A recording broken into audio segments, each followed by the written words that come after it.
കണ്ണൂർ വിമാനത്താവളം പ്രഖ്യാപനം 1996 ജനുവരി 19.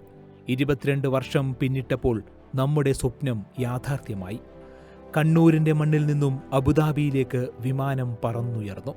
വടക്കേ മലബാറിലെ ജനങ്ങളുടെ സ്വപ്നങ്ങളും വാനോളം ഉയർന്നു. ഡിസംബർ 21 ശനിയാഴ്ച രാത്രി 7 മണിക്ക് നേർരേഖ ചർച്ച ചെയ്യുന്നു. 6 വർഷം പിന്നിടുമ്പോൾ നമ്മൾ കണ്ട സ്വപ്നങ്ങൾ പൂർണ്ണതോതിൽ യാഥാർത്ഥ്യമായോ? നമ്മുടെ വിമാനത്താവളത്തിന്റെ ഭാവി എന്ത്?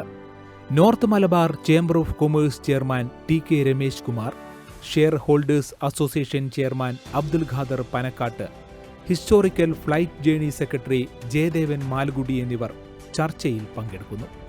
എന്തുകൊണ്ട് നമ്മുടെ വിമാനത്താവളത്തിന് പോയിന്റ് ഓഫ് കോൾ പദവി ലഭിക്കുന്നില്ല? കണ്ണൂരിൽ നിന്നും വിമാന യാത്രാക്കൂലി കുത്തനെ കൂടുന്നത് എന്തുകൊണ്ട്? വിമാനത്താവള വികസനത്തിൽ കേന്ദ്ര നയം എന്ത്?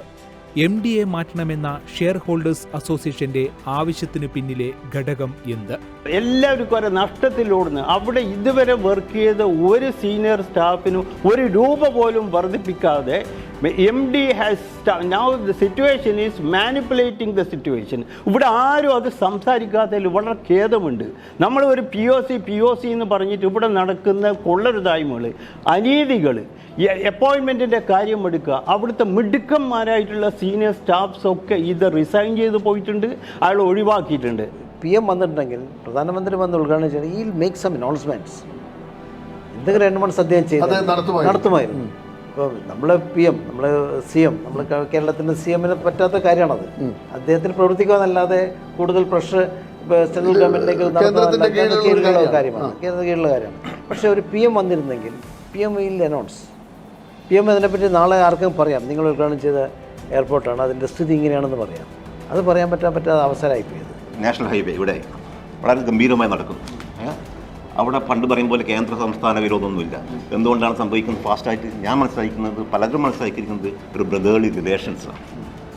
നമ്മൾ നിതിൻ ഗഡ്കരിയും നമ്മുടെ പ്രിയപ്പെട്ട മുഖ്യമന്ത്രി പിണറായി സാറിനും ഇവിടെ ബ്രദേർലി റിലേഷൻഷിപ്പാണ് ഇത്രയും സ്പീഡപ്പായിട്ട് കാര്യങ്ങൾ.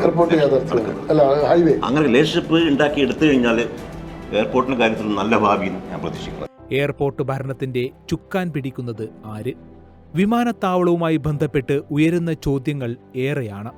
കേന്ദ്ര സർക്കാരിൽ നിന്നും രാഷ്ട്രീയ തീരുമാനം വന്നാൽ വിമാനത്താവള വികസനം ദ്രുതഗതിയിൽ നടക്കും.